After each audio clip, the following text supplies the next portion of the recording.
Good morning, everybody, and welcome to the Weekend Debrief here on FingerLakes1.com. I'm Josh Durso, joined in studio by Ted Baker. Ted, welcome. We are back. Good morning. I never knew pandemics could be so cold. I know, and getting colder by the day, it seems. I hope we are getting closer to spring. I'm going to speak that into existence, hopefully. Oh, man, so much going on over the last week since we were here. It is amazing, and obviously I'm sure you've been talking about it throughout the week on your show, how this nursing home saga has evolved and now appears to have come to a head. Does it feel like we're at sort of a tipping point now? Well, I don't know if we'll ever get to a tipping point. I mean, I said this morning that in a sane world, I think this would be enough to bring down many administrations. I mean, the governor sends out his aide to say that we were afraid we'd be prosecuted. And I mean, he's used the Trump administration as his whipping boy a lot of times. And our discussion this morning was the decision to send the people back into the nursing homes. I think we all agree in retrospect it was not a good decision, but I don't think it was a criminal decision. I think the governor made his decision, and I think he made a mistake. The criminal part is covering up, because when you begin to cover up, what you're saying is we think we've done something wrong, and we don't want anyone to know about it. That's been the saying for years. It's the cover up. I mean, Watergate. It wasn't so much the petty burglary of the Democratic headquarters as it was the big long cover up and what it led to. So I don't understand why the governor couldn't have several months ago, I think we talked about this last week, just made a statement saying, I did what I thought was best. If I was wrong, I'm terribly sorry. I understand the great pain that many of you have gone through, but we haven't gotten any of that, and it doesn't look like we will. Yeah, and I think it's interesting that this was leaked. Like, this had to be leaked. It wasn't just information that came out. And obviously, the admission by Melissa DeRosa that they did, in fact, withhold information because they were worried about that DOJ investigation that may or may not have been politically motivated. I think the writing was on the wall with that already. But it was interesting. One of the more fascinating bits of this that I caught this morning was from Bill Hammond at the Empire Center, who's been doing some fantastic reporting on nursing homes and the Cuomo administration in general, pointed out that really if you're going to take the approach like the Cuomo administration has at this point, that they were afraid of basically retaliation from the federal government or the Trump administration, that's really a revisionist history approach to this entire mess. And effectively what the evidence shows is that long before any threat of federal investigation came along, which wasn't really until, August, September timeline, the Cuomo administration was already acting in ways effectively right back through the spring that didn't quite make sense on the nursing home front. Now, I agree with the assessment that, look, you're going to be able to Monday morning quarterback this situation to death, right? Like, you're going to be able to look at this and say, well, they should have done this, they should have done that, they should have done this, that, and the other thing. And I think what people really should be focusing on is, especially as it relates to any other issue of politics, if you want to hold an administration or folks inside of an administration accountable, fine, do that. But don't get lost in that, and don't forget that you also have to make sure it never happens again. If you really care about the core issues at play, right? You want to make sure this never happens again. And I think the only way you do that is not just by holding people accountable, but making sure that this type of thing can't happen again. It looks like today, Cuomo's executive, I want to call them executive emergency powers, will probably finally be rescinded by the legislature, start to step back into normal territory. But look, when you start to go through this pandemic and collect the receipts, the state receipts, so to speak, there's going to be so many different things that get huge question marks thrown after them that just it defies logic in a lot of ways. For example, we had we haven't published it yet, but like you and I were talking about this morning. I spoke with daughter of one of the residents at Huntington Living Center here in the Finger Lakes. And, her mother passed away from COVID. And while she had lots of concerns about how, Finger Lakes Health was handling the pandemic and how they were handling the cases as they popped up there, she was more focused and more worried about this never happening again, or something along those lines never happening again. And, we keep harping on, or I feel like I keep harping on it at least every time we talk about these things. Infrastructure, making sure you have good frameworks in government, all of these things that, like, these nitty gritty details that people really don't want to deal with when they're, browsing headlines and things like that. They really have to be addressed if you're going to actually fix any of the systemic issues that we've seen. It's just the framework doesn't exist right now. It's a mess. The governor's been saying for almost a year that his decisions have not been driven by politics, and what we've seen for almost all of a year is that almost in every case they have. I mean, the whole back to the Cuomo, to the Trump administration again. If something works, it's give me credit. If it doesn't, it's blame somebody else. And it's we get caught up in all of the details and the minutia. The bottom line is, if you feel that you did nothing wrong, then why did you cover up the truth? If you did nothing wrong, lay out the evidence, say this is what we based our decisions on. But when you didn't do that, and don't even announce it yourself, but send out your executive secretary to do it. So I mean, we've got Zucker and we've got Melissa DeRosa, we've got all these people being loyal soldiers taking the heat for the governor. When is the governor going to accept some of the responsibility? If you want to take all the credit, then you've got to accept some of the blame when there's blame to be passed around. Part of me wonders if, for those who don't know, earlier this week, I believe it was on Tuesday or Wednesday, the governor announced that he probably would not be holding a press conference today because he was going to be at the White House. And sure enough, he is scheduled to meet with Joe Biden, along with a long list of other governors, probably to talk about some sort of economic relief package. But the timing is interesting, and the cynic in me can't help but wonder if the timing is more than coincidental, given that I am certain that Cuomo and his top aides and all the folks who are connected to Cuomo in some way, shape, or form on the policy side probably had a good idea that this was coming. And today might be a good day to take a day off from the 3 to 4 press conferences, COVID press conferences that he holds per week. I don't know. I'm really interested to see how this goes from here, because I think now there's enough consensus in the legislature on both sides of the aisle that they need to start tightening their grip a little bit on policy in Albany. I think, unfortunately, for better or worse, look, Republicans have been yelling about this for as long as, the pandemic has been happening practically. Democrats are now on board. At least some of them are on board. And it will be very telling to see how far they go with pulling back on the governor's authority to just effectively do what he has to or what he wants to do.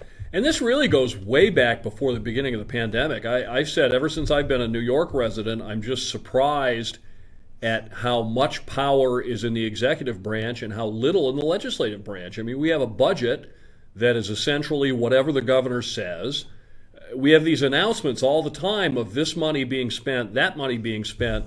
Every place else I've ever been, those have to be bills passed by the legislature. Legislature approves $10 million. Then the governor says, here's $10 million for whatever. We have a governor who can just come on the air every day that he wants, and here's $10 million for this and $15 million for that, and I'm starting this and I'm starting that. So it's, and we've seen this on the federal level. There's always that power struggle, and that's why the founders set up multi-part governments in hopes that they would balance people out. So it's incumbent upon the legislature to just start taking back its prerogatives and saying, no, we're not going to have three men in a room or three men on Zoom putting together our state budget and making our laws, that it needs to be done by our elected representatives in the legislature. And speaking of decisions, and this kind of falls into that basket, in my opinion, I'll be curious to see what the legislature decides to do with some of the limitations that the Cuomo administration has put on economic or commercial activity. Obviously, we learned this week that arenas could hold events at 10% capacity. A lot of pushback there, it seemed, from folks who were frustrated with the fact that restaurants are still not able to, do business in any sort of normal way. A lot of other sort of ancillary venues that hold different kinds of events are still not allowed to hold events. I heard earlier this week I was reading an interesting story about Dave & Buster's and how they're actually pursuing legal action because they're not allowed to operate at all still in New York State. All these different sort of issues related to economic activity. And then on top of that, we also learned that probably, maybe, next week we might learn more about how weddings will actually have to operate, although the more events we see start to happen again, they all seem to be following the same protocol, which is get a test within 72 hours, prove that you're negative. I'm curious to see how all of that part of it plays out. But what did you make of the 10% rule on arenas? Well, I mean, it's a start, and they're basing it off of what they did with the Bills. But I've been saying all along, I just don't understand the different standards for different segments of the economy and for different things. If 10,000-seat arenas can have 1,000 people, then why can't 1,000-seat arenas have 100 people? Why can't 50-seat restaurants have 5 people or whatever it is? It doesn't.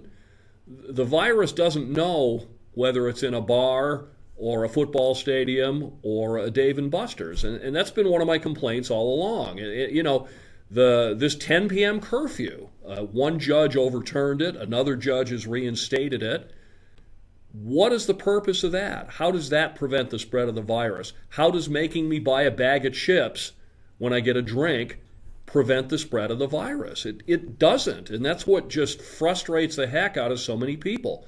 If you give me guidelines that make sense and are grounded in some sort of science and reality, I'll say, okay, I might not like it, but I'll suck it up and do my part. But when it's just, one right turn after another or left turn, I mean, the state was measuring positive test percentage for weeks and weeks and weeks, and then suddenly one day, with no warning, it became hospitalization rate, and for no reason was given. It's just, that's my biggest overarching gripe about this whole thing. There's no rhyme or reason and no consistent logic to our state response to COVID.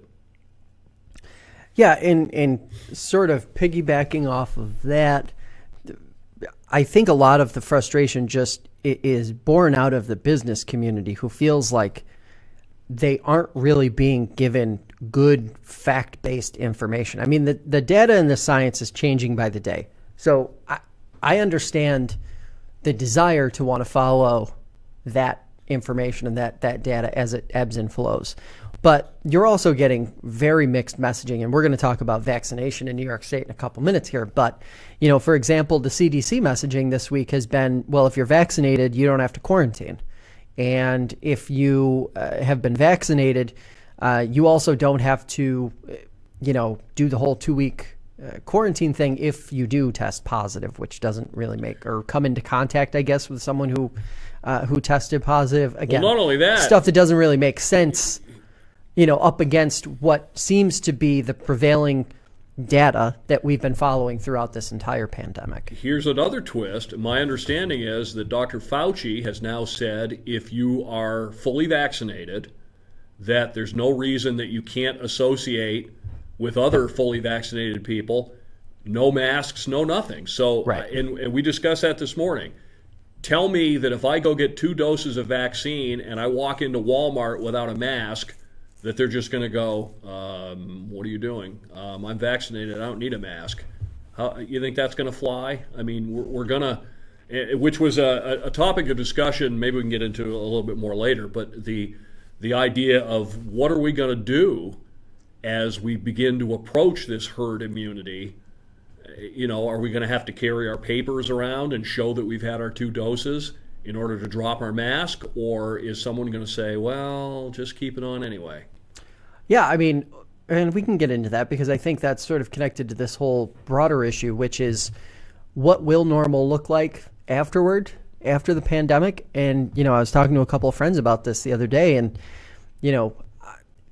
some of them feel like it'll be at the end of this year or sometime next year when people are when we're quote unquote mask free.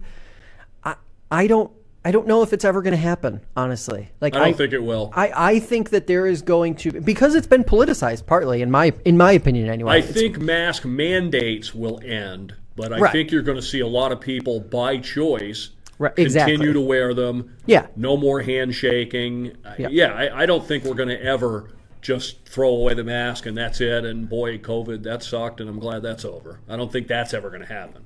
Yeah, and I think part of this is probably born in the whole, maskers versus non-maskers. And this whole, it's completely political. At this point, it's obsolete. I think most people who are in good faith following the guidance are comfortable and fine with wearing a mask. But even after this thing is over, I think there's going to be a contingency of the population who just continue to wear it and look sideways at anybody who don't don a mask when they go out in public. It was interesting to see. I think it was the CDC this week said that we really should be wearing 2 masks. Yes, double masking. They did that test that found that if you have 2, it reduces transmission by something like 95%. And they admitted that pragmatically there was no way they could do it. They essentially said it's hard enough to get people to wear 1. We're not even going to try to get them to wear 2. Mm-hmm. And I think a lot of that seems to be, from what I've been reading over the last couple days anyway, a lot of that appears to be connected to the new strains and the transmissibility of the new strains and the concerns there that, if you have new strains of the virus that are 50 to 60% more transmissible than the old, you probably need a second mask to work. But there again, we start to get into this, and this is just something that I've been thinking about myself when I pragmatically look at where we are now, where we were a year ago, and where we might be a year from now. And honestly, if this is going to become the norm, then we need to start boosting our infrastructure in a serious way. If we're worried about 3 or 4 new strains of COVID-19 and it's going to evolve into COVID 2021 or whatever the case may be, we need to start seriously looking at bolstering our healthcare system in a meaningful way, not in a everybody has to stay locked in their home for the rest of the time, because that's literally just not, an economy cannot function, a society cannot function in that way. It's just not possible. When you talk about infrastructure, that also has to include information infrastructure. We talked about this last week, but there's a scam in Wayne County right now where there's a bad link going around. Those people that were turned away at the Dome Center because they didn't have legit appointments. I mean, we still can't. There was a story in the DNC talking about how in many states there's one-stop shopping where you can find out exactly where the vaccine's being given and when and make an appointment, but you can't still do that reliably in New York. I mean, my face mask gator here, I clicked, ordered, and 2 days later, it's at my house. I mean, but we still can't do this for things as important. I can't understand. I'm beating a dead horse here, but why the state hasn't contracted with someone like Google or Amazon and say, put together a system that works online and we'll pay you whatever it takes to make it work. Well, and that's the interesting thing too, right? Lawmakers now in New York State anyway are pushing for a sort of one-stop shop system, at least something that allows, elderly family members who are trying to go through this process of finding an appointment. You've got 3 different types of places that are administering. You've got your pharmacies, you've got your healthcare centers, you've got your health departments, and they're all vaccinating different groups of people, and it's super confusing. And there's 8 different sign up forms that you've got to like go through to try and find an appointment. And even if you find an appointment, some people can cross over into other lanes, so to speak. Others can't.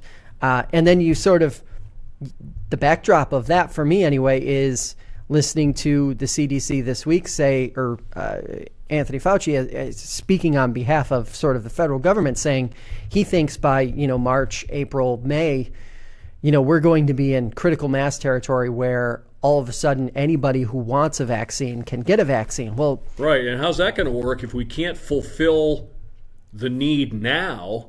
Right. And of course, I mean, here in New York, I think it's Monday that the definition widens of who can get it. If Exactly. they can't handle it now, how are they going to handle it when 30% or 40% more people are eligible? Right. And that's sort of where that thought for me finishes, which is, we don't have the infrastructure to do it now. If you had sort of and I was flipping through channels a couple of weeks ago and I heard someone describing basically like an Google Flights style website where, you can just type in your basic information and you see everything, like the full database of what's available in every corner of the state, so to speak, and how quickly you can get it, or if you want to wait, or whatever the case may be. And there are some places I think that have this. We were talking before we went on today about getting COVID tests, and I think it was in Cayuga County where one of our guys that needed to get tested was able to click and see exactly how many appointments. They came back and said, "Oh yeah, there's 222 appointments available." So I mean, but like you said, it's in little pockets here and there. That was part of the DNC story this morning, was that some areas, the Finger Lakes are one, which of course in government parlance includes Rochester and Monroe County, where it's easier to find appointments, and then in some parts of the state you can't at all. It's just, it's easy. You said Monday morning quarterback. It's easy for us to sit here and pass judgment all the time, but seriously, nobody thought of this. Nobody thought of a way, like you said. I mean, I keep going back to e-commerce. They have sites now. I can buy a car. Yep. I can go on a website, click, and have the car delivered on the back of a flatbed to my house day after tomorrow, but I can't find out where I can go to get the COVID vaccine. Well, I think, I don't want to say wrongly, but I think some folks in the Finger Lakes at least, and I'll say the regional control room folks, I think some of them have wrongly gotten a little too much credit for there being this wide dispersion of vaccine. And that is the case probably only because of Rochester. And I say that as someone who lives in a suburb of Rochester. Look, like it is not easy to get. And the next story that's on our list to talk about is Deb Miner on her way out as Yates County Public Health Director saying, we're getting about 100 doses a week in Yates County, and it just isn't enough. It's not going very far. Well, if all you're getting is 100 doses per week, Yates County will be vaccinated in about 5 years. That just isn't going to get the job done. So as is the case with a lot of regional data, Rochester and Monroe County pull the region up. But when you look at rural counties, and I would even say that Ontario and Wayne County get the benefit of being more densely populated. But when you're looking at rural parts of the region, your Livingston County, your Yates, your Seneca, they just don't have that benefit. And, it sucks because these are the communities where you have, one, aging populations, and two, less connectivity, especially in all of these digital means that you need to actually get the vaccine. You have to fill out, in theory, a form dozens of times before you finally are able to find an appointment. I mean, that's just not in the bandwidth of an 80-year-old in Seneca or Yates County. I'm sorry. Well, and here's where the rubber's going to meet the road, because the Biden administration has just announced that it's signed contracts with the two major vaccine makers that will allow enough doses for every adult in the U.S. So let's see how well those doses make it through all these roadblocks that are put in place. I talked to Dr. Jose Canario from Finger Lakes Community Health this morning about the vaccine and his facilities, and they never know when they're going to get it. I mean, they had some, and then weeks went by and they didn't have some, and basically the state notifies them maybe a couple of days out, here, you're getting 100 doses, day after tomorrow, and now you've got a vaccine that has to be stored freezing cold and pretty much has to be administered quickly. So the people, again, that are the experts in this are kept in the dark while state offices decide who gets it, when, and where, and how. I would be so much more content with rollout if the state just let health departments do what they do best, which is exactly this. They've been training their entire lives for this moment. They were presented with the situation to act on that training. And what does the state do? The state yanks that authority, and all of a sudden, health departments are last on the list in terms of who's getting communicated to and who's getting actual, energy to distribute. And the irony is, ultimately, if the governor wants to look great and be credited as the man who saved New York, he'd be better off to do what you just said. Get out of the way, let these professionals do what they do, and then take all the credit you want at the end. It's the micromanagement part that kills it. I mean, I'm optimistic because now it looks like we're going to get a lot more vaccine in the pipeline, but it remains to be seen how clogged that pipeline's going to be. The more and this is another topic I was contemplating not even talking about this. The more folks I talk to who have gotten the vaccine or gotten doses of the vaccine, a dose or both doses, the more hesitancy I start to hear in other people who know those folks, because, and it's a mixed bag, right? Some people have no reaction to the vaccine. Other people have immense reaction to the vaccine. And it's interesting because I haven't really seen a change in how the messaging is being delivered from the state, from the public health officials, from the experts on what's normal to expect when you get the vaccine, what's abnormal to expect, what some of the more, I'll say, consequential reactions to the vaccine could potentially be. And I'm starting to worry that even though, say we do get to a point where, April, May comes around and anybody can get the vaccine, I'm actually starting to wonder if there will be the will to get the vaccine. And I don't know if it's just the people who I'm sort of encountering or people who are reaching out to me, or if it says something about them or about me or whatever the case may be. But the number of people who some off the record have said to me, look, I wouldn't recommend other people getting this, or getting the vaccine myself has changed my view of getting the vaccine in the future. And it's interesting because when you start to hear that this could be an annual requirement, especially if the virus itself is going to start to mutate and there's going to be other strands, surely the vaccine is going to have to be updated. I just wonder if there's, if we're not putting too many of our eggs in that vaccination basket in terms of it being the silver bullet, so to speak, on this pandemic, I would feel much better if say 75% of that energy were going towards making sure that everybody who could possibly get the vaccine got the vaccine, and then 25% of it were going towards bolstering our healthcare system so that it can tolerate increases in active cases and things like that during the winter months, or whenever the virus is going to get a little more aggressive in terms of community spread.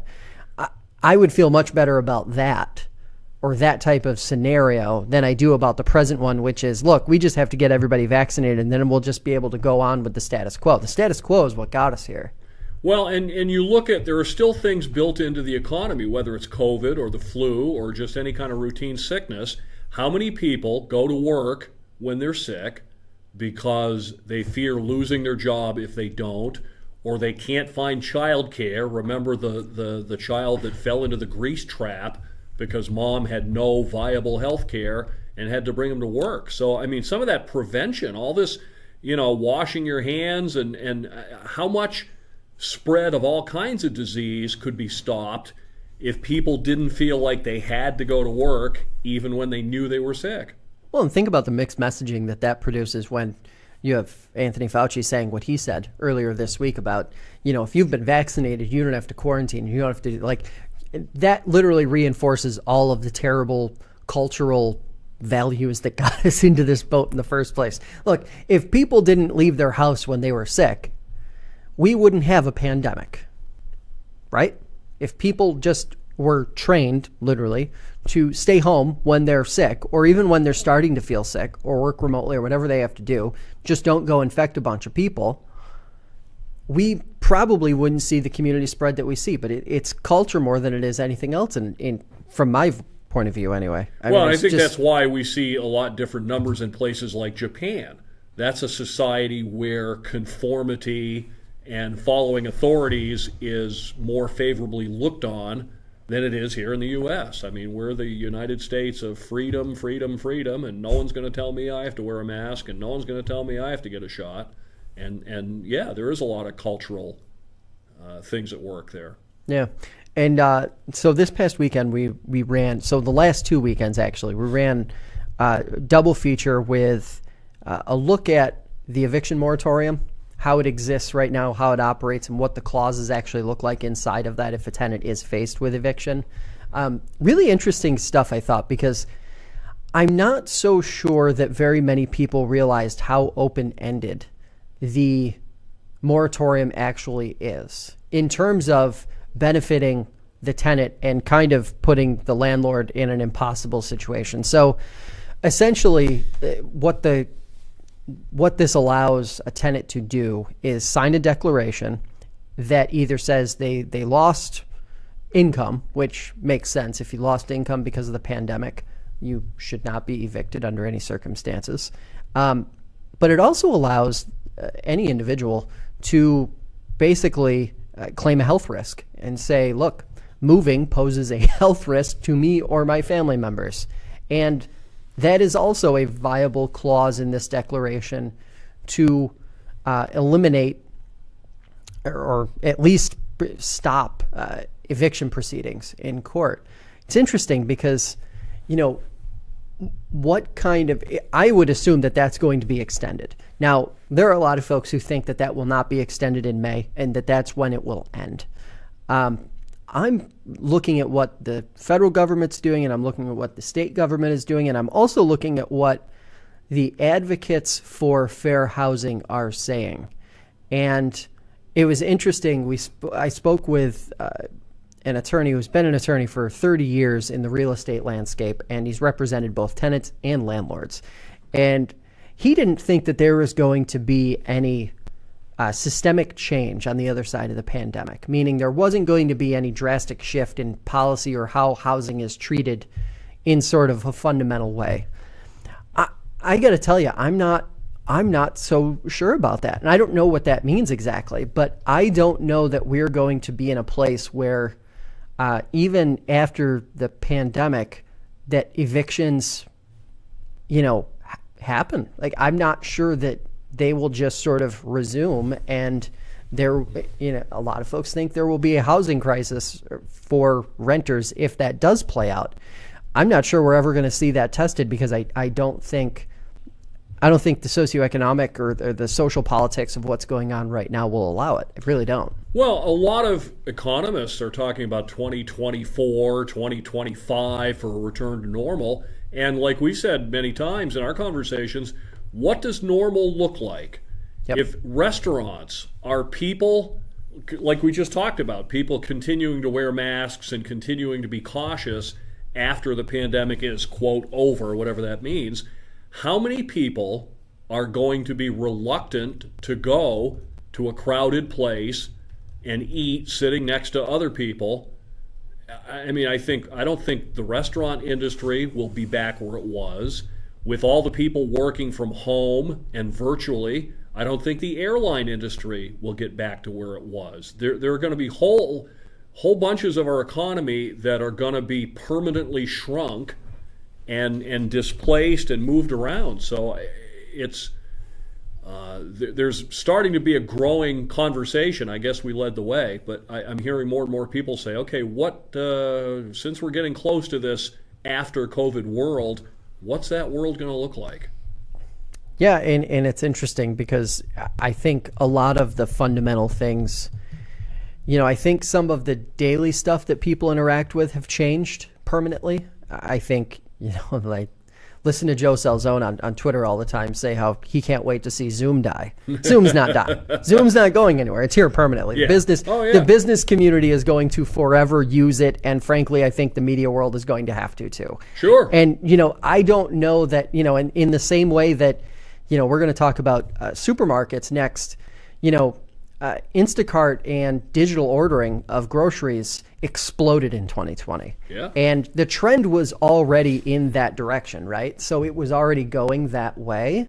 But I think this on a sort of systemic level has caused a lot of change to happen a lot faster. And I think it's going to keep going. What people are eating has changed. Sales of, quick grab and go sandwiches and things are down because more people are at home. Yep. More people are cooking, quote, real food and better things. So even that whole grocery industry is going to shift around in terms of there'll probably be opportunities for entrepreneurs to start filling some of these niches. So we've got that grocery store news that I wanted to talk about. The new Aldi store in Auburn opening up. That's good news. Aldi, obviously one of the biggest and fastest growing brands in the grocery business right now. And then also Tops and Price Chopper merging. They say that won't mean store closures, but every time I hear about a merger, I immediately think, and maybe that's because I'm a journalist, and that's what happens in this industry. I immediately think, maybe there will be some closures, especially on underperforming stores. What do you make of the news? We see mergers and stuff like that all the time.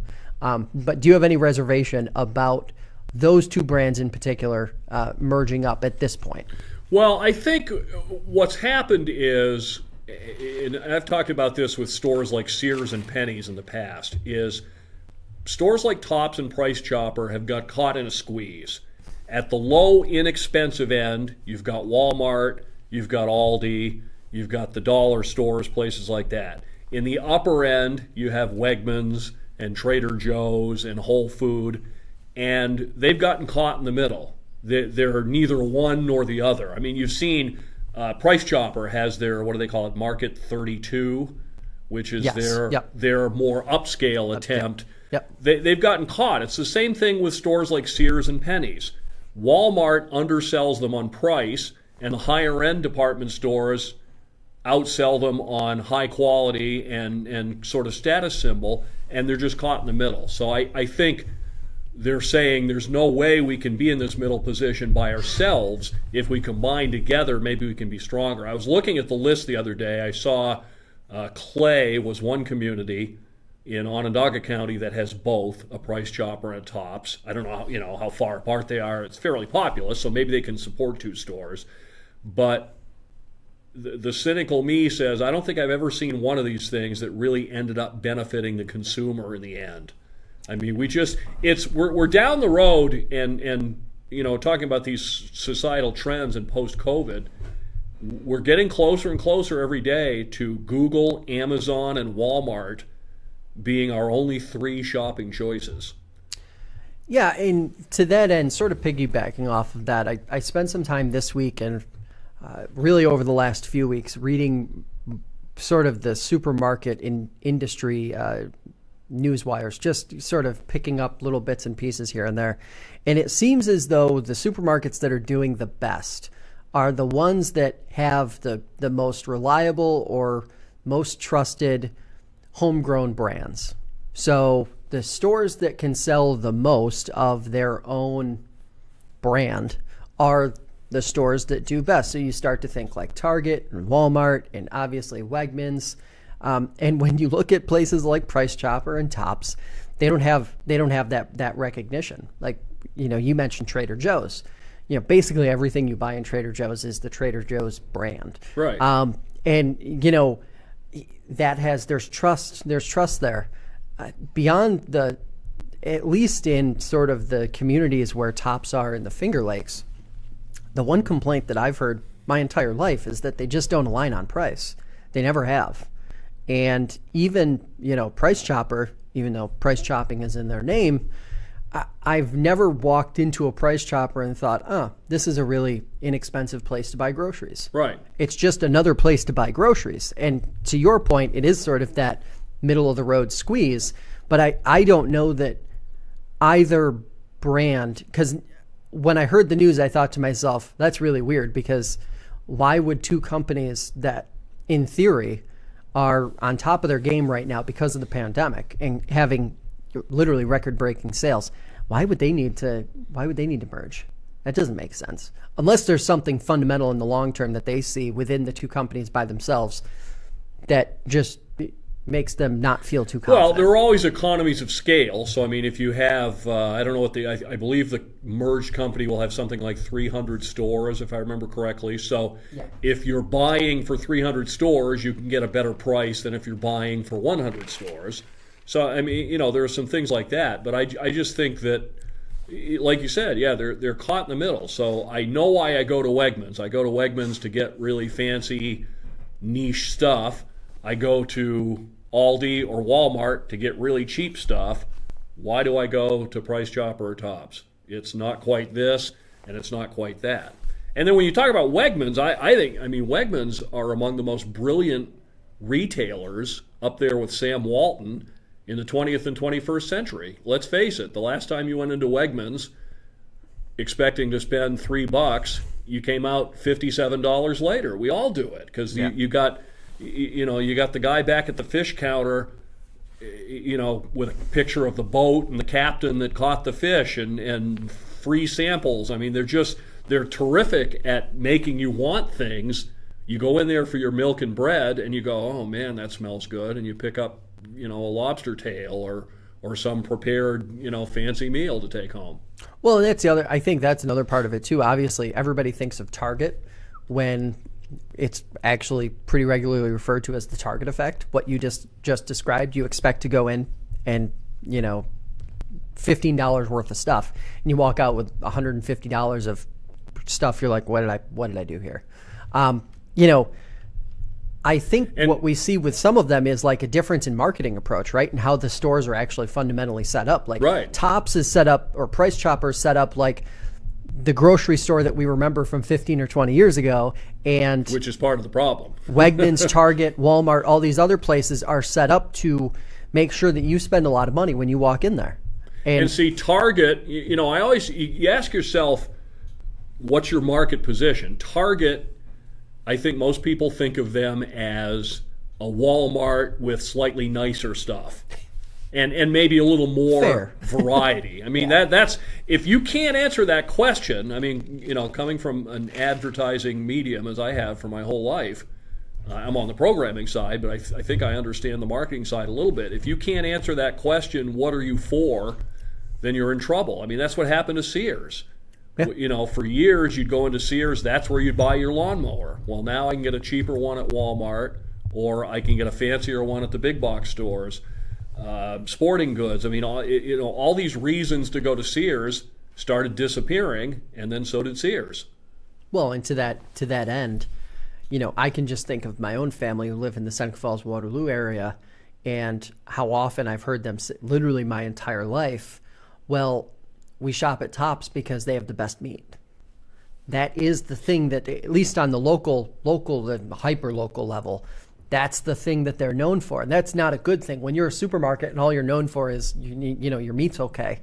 That's not going to be when your only competition locally is Walmart and Aldi.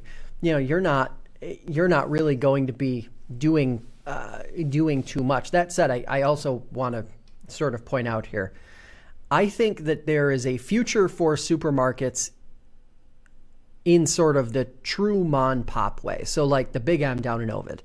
I've done a couple different profiles on them over the last year since they changed ownership. And listen, like, there is always going to be a market, as long as those communities exist, where you don't have the digital infrastructure, you don't have the digital transition, so to speak, happening. There's always going to be a market in those places. But those supermarkets they are small supermarkets, but they do so much more than what your sort of generic grocery store is doing. And they capitalize on experience. You walk in there, and if you live in Ovid or in South Seneca, You're going to know the workers, you're going to know the owner, you're going to know the people who are shopping there, and it's literally like there's a community building aspect to it. And they're going to know you. I mean, Right. that I remember this when I was a kid. You know, Mrs. Baker walks into the meat counter, and the butcher knows that she likes her steak with a little extra fat or a little less fat. I mean, that sort of personal service. I mean, that's. I think it'll be interesting. I think the merged company between Price Chopper and Tops is going to have to make a decision in what direction they want to go.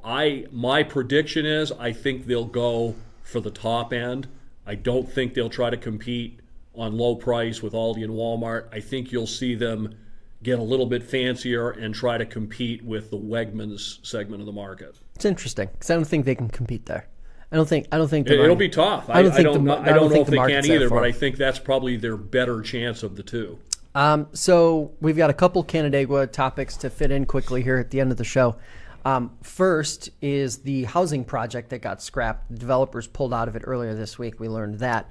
That was going to be approximately 70 home development in the north side of the city, really kind of the city's last developable space. And it was interesting because it didn't really seem like political pressure that shut it down, but it definitely seemed like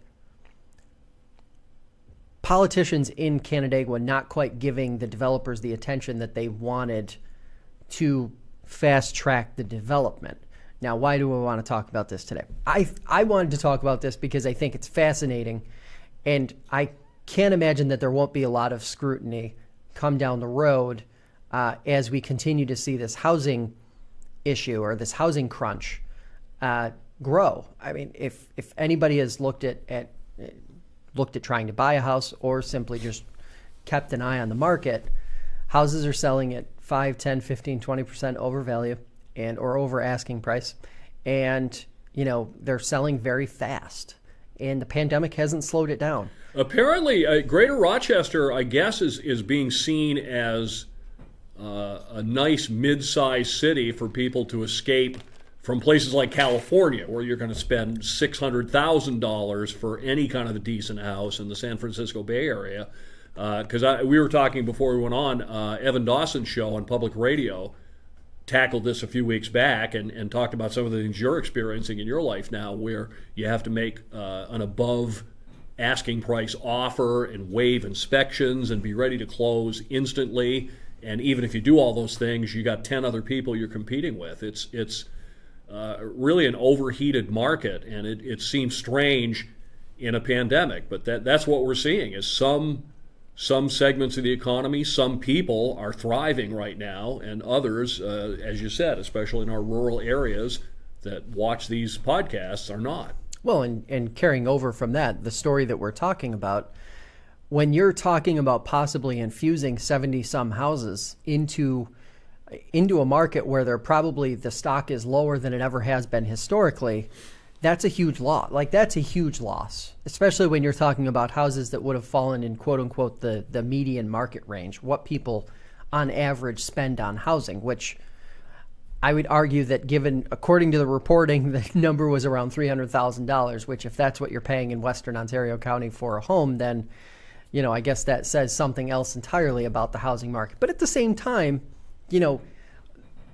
at some point there's going to need to be more. Otherwise, everyone's just going to be renting. And I can say from personal experience, my fiance and I had looked at the prospect of buying a home and opted to continue renting even after our wedding because, for the time being, neither one of us are comfortable saying, oh yeah, just forego the inspection, forego, actually contemplating that life-changing decision.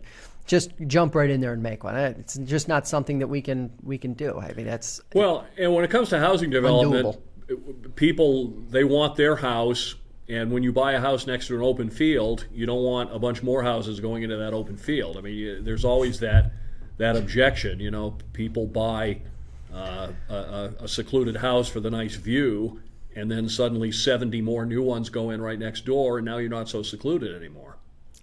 Yeah, and another Canandaigua story that I did want to touch on, the Canandaigua Town Board got hacked. Their Zoom meeting, I should say, got hacked. God, how many times? Are we just going to keep seeing this happen until the end of time? Because all you have to, And I say all you have to do. Throw on a password, have somebody manage the meeting, whatever the case may be. You can't just blindly, especially if you're a government entity, you can't just blindly go into a meeting and just say, yeah, anybody here, click on this link. Go ahead and join. It's fine. It amazes me that this far into the pandemic, virtual meetings have been going on for a year now, and we still haven't worked the kinks out on this and prevented these kinds of things from happening. Come on. Well, I mean, we had the guy with the cat filter the other day.